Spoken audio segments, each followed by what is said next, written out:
আসসালামু আলাইকুম ওয়া রাহমাতুল্লাহি ওয়া বারাকাতুহু। সুপ্রদর্শক, আজকের ভিডিওতে যে 5টি আমলের কথা আমি আপনাদেরকে বলবো, এই আমলগুলো করতে বড়জোর 1 মিনিট বা 2 মিনিট সময় লাগবে। একেবারে সহজ 5টি আমল, কিন্তু এর ফজিলত হলো হাশরের ময়দানে নেকির পাল্লায় এই আমলগুলোর ওজন অনেক অনেক গুণ বেশি ভারী হবে ইনশাআল্লাহ। আপনি কি চান যে মৃত্যুর পর হাশর ময়দানে যখন আপনার আমলনামা ওজন দেওয়া হবে তখন মিজানের ডান দিকের নেকির পাল্লাটা ভারী হোক? যদি আপনি এটা চেয়ে থাকেন তাহলে আজকের এই 5টি আমল আপনার জন্য ইনশাআল্লাহ আজ্জা ওয়া জাল্লা। আজ থেকে এই 5টি আমল শুরু করবেন, মৃত্যু পর্যন্ত করবেন, মিজানের পাল্লা অবশ্যই ভারী হবে ইনশাআল্লাহ। তাহলে চলুন একে একে প্রত্যেকটি আমলের সাথে আপনাদেরকে পরিচয় করিয়ে দেই। প্রিয় দর্শক, আজকের ভিডিওর 5টি আমলের মধ্যে সর্বপ্রথম আমলটি হচ্ছে সুবহানাল্লাহি ওয়া বিহামদিহি সুবহানাল্লাহিল আযীম।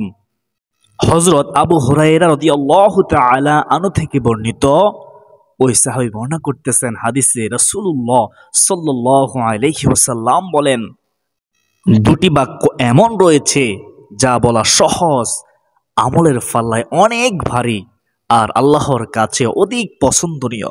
সেটি হলো সুবহানাল্লাহি ওয়া বিহামদিহি সুবহানাল্লাহিল আযীম। বুখারী শরীফ, হাদিস নম্বর হচ্ছে 6406। হযরত জাবের রাদিয়াল্লাহু তাআলা আনহু থেকে বর্ণিত এক হাদিসে রাসূলুল্লাহ সাল্লাল্লাহু আলাইহি ওয়াসাল্লাম বলেন, যে ব্যক্তি সুবহানাল্লাহিল আযীম ওয়া বিহামদিহি পাঠ করে তার জন্য জান্নাতে একটি খেজুর গাছ রোপণ করা হয়। সুবহানাল্লাহ। তিরমিজি শরীফ, হাদিস নম্বর হচ্ছে 3466। মানুষের এখন নানা ধরনের ব্যস্ততা, কাজের ভিড়ে নিয়মিত নফল ইবাদত করা হয়তো অনেকের সম্ভব হয় না, কিন্তু যে কোনো মুহূর্তে আল্লাহর প্রশংসায় তার জিকির করা অনেক সহজ। এতে কোনো সময়ক্ষেপণ হয় না। মানুষের এখন নানা ধরনের ব্যস্ততা, কাজের ভিড়ে নিয়মিত নফল ইবাদত করা হয়তো অনেকের সম্ভব হয় না, কিন্তু যে কোনো মুহূর্তে আল্লাহর প্রশংসায় তার জিকির করা অনেক অনেক সহজ। এতে কোনো সময়ক্ষেপণ হয় না, কাজও ব্যাঘাত সৃষ্টি করে না। তাই সহজ আমল হিসেবে অন্তত উপরোক্ত বাক্য 2টি নিয়মিত পড়তে পারি। এতে অজ্ঞাত ঘটে যাওয়া আমাদের বিভিন্ন গুনাহ আল্লাহ তাআলা মাফ করে দিবেন, আমরা নিষ্পাপ হয়ে যাব ইনশাআল্লাহ। আপনি রাস্তা দিয়ে হাঁটতেছেন, বসে আছেন, শুয়ে আছেন, কোনো কাজ নেই, যে কোনো অবস্থাতেই থাকেন না কেন, প্রিয় দর্শক, সুবহানাল্লাহি ওয়া বিহামদিহি সুবহানাল্লাহিল আযীম এই জিকিরটি অব্যাহত রাখুন। সুবহানাল্লাহি ওয়া বিহামদিহি সুবহানাল্লাহিল আযীম। প্রিয় দর্শক, আজকের ভিডিওর 5টি আমলের মধ্যে দ্বিতীয় নম্বর আমলটি হচ্ছে সুবহানাল্লাহ। সুবহানাল্লাহ বেশি বেশি পাঠ করা। সুবহানাল্লাহ অর্থাৎ আল্লাহ তাআলা অতীব পবিত্র, যা কোরআনের আয়াত দ্বারা সাব্যস্ত। হযরত আব্দুল্লাহ ইবনে আব্বাস রাদিয়াল্লাহু তাআলা আনহু বর্ণনা করেন, এই বাক্যটির অর্থ হলো আল্লাহ তাআলা হচ্ছেন পবিত্র, অর্থাৎ আল্লাহ তাআলা যাবতীয় মন্দ ও সকল প্রকার দোষ ত্রুটি থেকে সম্পূর্ণ পবিত্র। সুবহানাল্লাহ। একবার হযরত ওমর রাদিয়াল্লাহু তাআলা আনহু হযরত আলী রাদিয়াল্লাহু তাআলা আনহু নিকট প্রশ্ন করেছিলেন, আমরা লা ইলাহা ইল্লাল্লাহ এর অর্থ জানি, কিন্তু সুবহানাল্লাহ এর তাৎপর্য কি?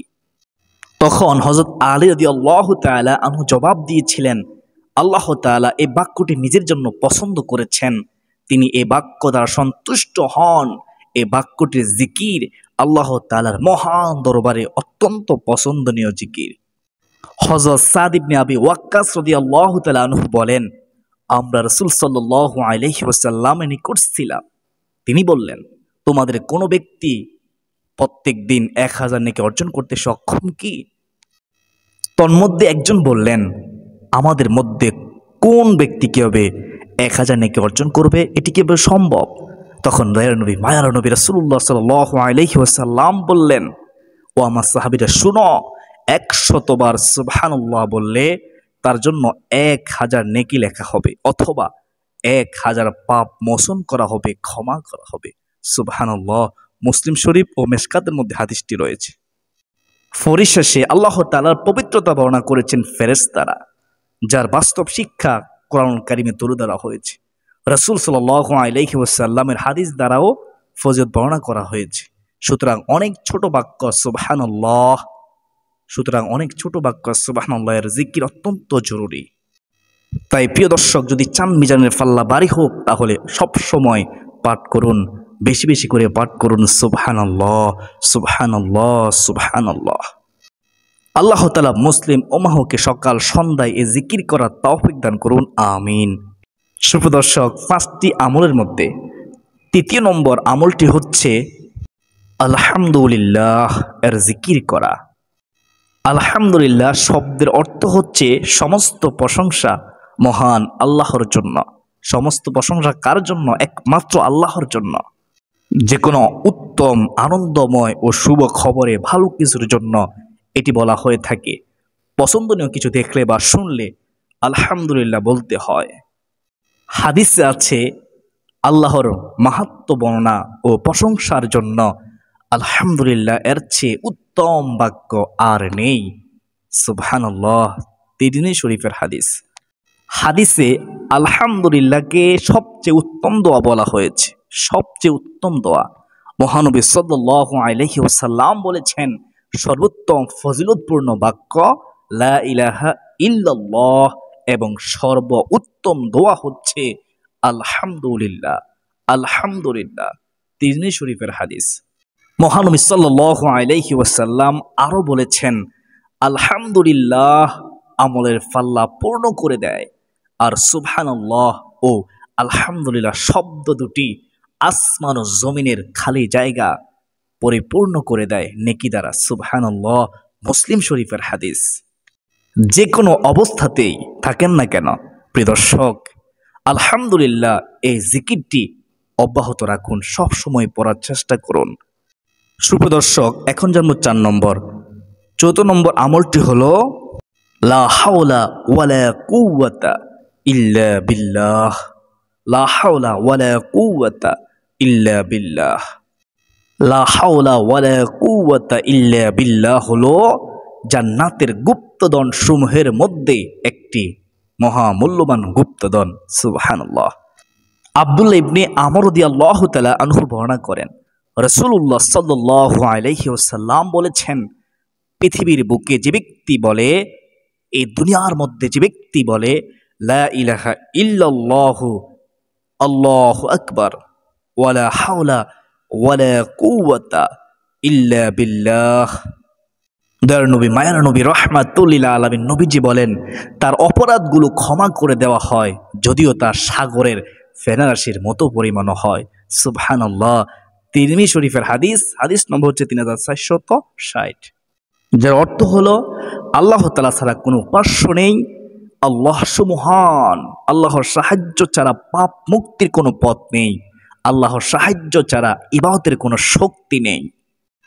এটি একটি গুরুত্বপূর্ণ বাক্য।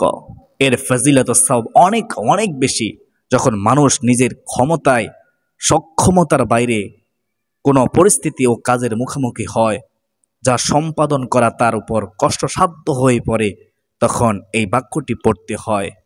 অসাধ্য কাজ সাধ্য করেন আল্লাহ তাআলা এই বাক্যটির খাতিরে। সুবহানাল্লাহ। এছাড়া শয়তানের কোনো প্রতারণা ও আক্রমণ থেকে বাঁচার জন্য এই দোয়াটি পড়া হয়, লা হাওলা ওয়ালা কুওয়াতা ইল্লা বিল্লাহ। এটি পাঠ করে দোয়া করলে দোয়া কবুল হয়, আল্লাহ তাআলা ফিরিয়ে দেন না খালিয়াতে। সহিহ বুখারী শরীফের হাদিস। বাড়ি থেকে বের হওয়ার সময় পাঠ করলে নিজেকে হেফাজত করা যায় এবং শয়তান দূরে সরে যায়। সুবহানাল্লাহ। তিরমিজি শরীফের হাদিস। সুপ্রিয় দর্শক, যদি চান জান্নাতের গুপ্তধন পেতে, যদি চান মিজানের পাল্লা ভারী হোক, তাহলে সব সময় পাঠ করুন লা হাওলা ওয়ালা কুওয়াতা ইল্লা বিল্লাহ। শয়তানের ধোঁকায় পড়বেন না। এই বাক্যটি যত পারেন তত বেশি পড়বেন। আজকের ভিডিওর 5টি আমলের মধ্যে সর্বশেষ আমলটি হলো দয়ার নবী, মায়ার নবী, রাহমাতুল লিল আলামিন নবীজি সাল্লাল্লাহু আলাইহি ওয়াসাল্লামের উপর যে কোনো দুরূদ পাঠ করা। নবীজির প্রেম, ভালোবাসা, মোহাব্বত অন্তর রেখে সম্মানের সাথে দুরূদ শরীফ পাঠ করা। রাসূলুল্লাহ সাল্লাল্লাহু আলাইহি ওয়াসাল্লামের নাম শুনলে দুরূদ পড়া তার প্রতি ভালোবাসার নিদর্শন। রব্বে করিম রাসূলের প্রতি দুরূদ পাঠের নির্দেশ দিয়ে পবিত্র কোরআনে ইরশাদ করেছেন, নিশ্চয়ই আল্লাহ তাআলা নবীর প্রতি রহমত নাজিল করেন এবং তার ফেরেশতারাও নবীর জন্য রহমতের দোয়া করে। হে মুমিনরা, তোমরাও নবীর প্রতি রহমতের দোয়া করো এবং তাকে যথাযথভাবে সালাম জানাও। সূরা আহজাব আয়াত 56। অন্য হাদিসে রাসূল সাল্লাল্লাহু আলাইহি ওয়াসাল্লাম ইরশাদ করেছেন, যে ব্যক্তি আমার প্রতি একবার দুরূদ পাঠ করে আল্লাহ তাআলা তার প্রতি 10 বার রহমত বর্ষণ করেন, তার 10টি পাপ ক্ষমা করা হয় এবং তার জন্য মর্যাদা 10টি স্তর বৃদ্ধি করে দেওয়া হয়। নাসাই শরীফের হাদিস। সুবহানাল্লাহ। রাসূলের প্রতি দুরূদ পাঠকারী ব্যক্তি কিয়ামতের দিন রাসূলের কাছে থাকবে, নিকটবর্তী থাকবে। এ সম্পর্কে হযরত আব্দুল্লাহ ইবনে মাসউদ রাদিয়াল্লাহু তাআলা আনহু থেকে বর্ণিত হয়েছে, তিনি বলেন, রাসূল সাল্লাল্লাহু আলাইহি ওয়াসাল্লাম ইরশাদ করেছেন, কিয়ামত দিবসে লোকদের মধ্যে ওই ব্যক্তি আমার অধিক নিকটতম হবে যে ব্যক্তি তাদের মধ্যে আমার প্রতি বেশি বেশি করে দুরূদ পাঠ করবে। তিরমিজি শরীফের হাদিস। সুবহানাল্লাহি ওয়া বিহামদিহি, সুবহানাল্লাহিল আযীম ওয়া বিহামদিহি, আস্তাগফিরুল্লাহ।